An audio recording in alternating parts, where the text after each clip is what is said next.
Tyrann Mathieu missed out on all of the Saints' OTA workouts, but he was in attendance at day one of minicamp.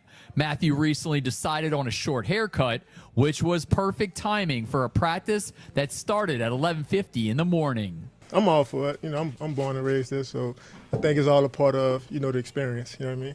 Mathieu returned to New Orleans to play for the Saints during the Dennis Allen regime. Now he's all in on what Kellen Moore can bring to the black and gold. Change is good sometimes, sometimes. So I think everybody's excited. You know what I mean? People watched him, from afar, throughout the league, and when he was in Dallas, it was one of the highest scoring offenses, and obviously when he went to Philadelphia, Philadelphia was kind of struggling offensively for a minute, and then he came, and then he went back to the bowl. So I do think he has some type of impact on team, and he played the quarterback position, so he knows ball, and I think that's a good perspective to have because it is an offensive league.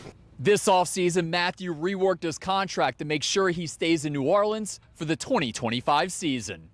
It's much bigger than me. I probably could have went somewhere else and did something else, but I think for me, man, it's all about my community and my family, and just trying to pour into that, as much as I can. So I think, outside of the football, I think a big reason why I'm here is, community. In Metairie, Garland Gillen, Fox 8 Local First.